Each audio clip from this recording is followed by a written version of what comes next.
En este vídeo vamos a explicar los principales componentes utilizados en electrónica y sus principales aplicaciones, sobre todo en circuitos eléctricos. Estos componentes básicos son los que nos podemos encontrar si abrimos cualquier aparato electrónico como por ejemplo un ordenador, un DVD, una televisión, un teléfono, etc. Todos estos aparatos están formados por placas como la que se muestra en la imagen. Como se puede observar, los componentes básicos que la forman son resistencias fijas, potenciómetros, LDR, termistores, diodos, diodos LED, condensadores y transistores. A continuación vamos a hacer una breve explicación de cada uno de ellos. El primer elemento que vamos a explicar son las resistencias fijas. Este tipo de elemento siempre tiene el mismo valor. Su unidad es el ohmio y su valor teórico viene determinado por un código de colores. Si recuerdas la ley de Ohm estudiada en el curso anterior, a mayor resistencia, menor intensidad de corriente. Por eso se usan para limitar o impedir el paso de la corriente por una zona de un circuito. El símbolo utilizado para los circuitos en este caso pueden ser dos diferentes, son los siguientes. Ahora se muestra una imagen de cómo son las resistencias en la realidad. Como puedes observar, tiene una barra de colores, llamada código de colores, que sirven para definir el valor de la resistencia en ohmios. El primer color indica el primer número del valor de la resistencia, el segundo color el segundo número y el tercero el número de ceros a añadir. Cada color tiene asignado un determinado número. En la siguiente tabla se muestran los valores que tenemos que seguir como referencia según el código de colores. De esta manera podemos calcular cuántos ohmios tiene una resistencia. Por ejemplo, si una resistencia tiene los colores rojo, rojo y rojo, esto significa que la primera banda pertenece al número 2, la segunda banda al número 2 y esto lo multiplicaríamos por 100, es decir, tendríamos una resistencia de 2200 ohmios. El segundo elemento que vamos a explicar es el potenciómetro o resistencia variable.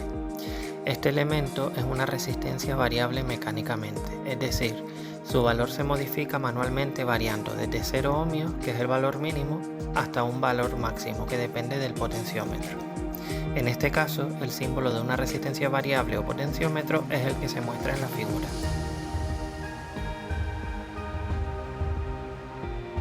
En la siguiente imagen se puede observar un potenciómetro con palanca y otro sin palanca. Los potenciómetros tienen 3 terminales. El tercer elemento que vamos a explicar son las LDR o resistencia variable con la luz. En español, el nombre más correcto de estos elementos es fotorresistencias o fotoresistores, pero casi siempre verás que los llaman LDR. Son resistencias que varía al incidir sobre ellas el nivel de luz. Cuando no reciben luz tienen una gran resistencia, en cambio, si reciben mucha luz, su resistencia es baja y dejan pasar la corriente.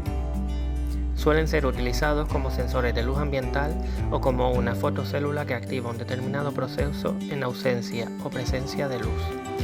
Su símbolo es el que se muestra en la imagen. A continuación vamos a explicar el cuarto elemento de un circuito electrónico. Se trata de los termistores. Estos elementos son nuevamente resistencias de valor variable, pero en esta ocasión varía su valor según la temperatura que alcanzan. Hay dos tipos, los NTC y los PTC. Los NTC disminuyen el valor de su resistencia al aumentar la temperatura. Los PTC aumentan el valor de su resistencia al aumentar la temperatura. Los termistores se representan por los siguientes símbolos. Dejamos por fin las resistencias de distintos tipos y pasamos a explicar el quinto elemento de un circuito electrónico, en este caso los diodos. Estos son componentes semiconductores que dejan pasar la corriente en un sentido y la bloquean en el otro. A continuación se muestra una figura con un diodo real y su símbolo, en donde se señala qué parte se corresponde con el cátodo y cuál con el ánodo. Veamos ahora un ejemplo de cómo funcionaría en un circuito con una lámpara. Si en la pila la corriente va del lado positivo, que se señala con la barra larga, al lado negativo, señalado con la barra corta, según la colocación del diodo, la lámpara se encendería o no respectivamente como se muestra en la figura. Continuamos ahora con los diodos para explicar el sexto elemento de un circuito electrónico, en este caso los diodos LED. Los diodos LED son tipos de diodos que emiten luz cuando se encuentran en polarización directa. Una de sus funciones más típicas es avisar de que un aparato electrónico está encendido.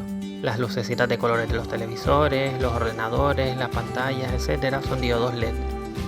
Sus símbolos para los circuitos es el siguiente. Se muestra a continuación una imagen de cómo son los diodos LED. La patilla larga nos indica el ánodo. Se encenderá cuando la patilla larga esté conectado al polo positivo. Otro de los elementos que vamos a tratar en este tema son los condensadores. Estos elementos son componentes capaces de acumular carga eléctrica que luego pueden liberar cuando nos interese, es decir, pueden funcionar como pilas durante un tiempo limitado. La cantidad de carga que almacena se mide en faradios. Existen dos tipos de condensadores: condensadores cerámicos, como el que se muestra en la figura, y condensadores electrolíticos, que son más grandes y que presentan polaridad, es decir, tienen un polo positivo y uno negativo, y hay que tener mucho cuidado de conectarlos en polarización directa. El polo positivo es la pata larga que va al positivo de la pila o batería. Su símbolo es el que se muestra a continuación. El primero es el de un condensador normal y el segundo es el símbolo de un condensador electrolítico. Por último, vamos a explicar el último elemento de un circuito electrónico, en este caso el transistor. Es un semiconductor que consta de tres terminales llamados emisor, colector y base. Este componente electrónico podemos considerarlo como un interruptor o como un amplificador. Como un interruptor porque deja o no deja pasar la corriente, y como amplificador porque una pequeña corriente en la base pasa una corriente mucho mayor entre el emisor y el colector. A continuación se muestran fotos de transistores. En una de ellas puedes ver a qué patilla corresponde cada terminal. Hay una gama muy amplia de transistores, por lo que antes de conectar debemos identificar sus tres patillas y saber si es PNP o NPN. Se simbolizan de la siguiente manera. La forma de trabajar de un transistor puede ser de tres formas distintas. En corte, no deja pasar la corriente, es como si el transistor se tratara de un interruptor abierto. En saturación, deja pasar toda la corriente, el transistor se comporta como si fuera un interruptor cerrado. Y por último, en activa, caso intermedio entre los dos anteriores, deja pasar más o menos corriente. En ese caso el transistor funciona como un amplificador. Y con estos damos por finalizado la explicación de los elementos de circuitos electrónicos.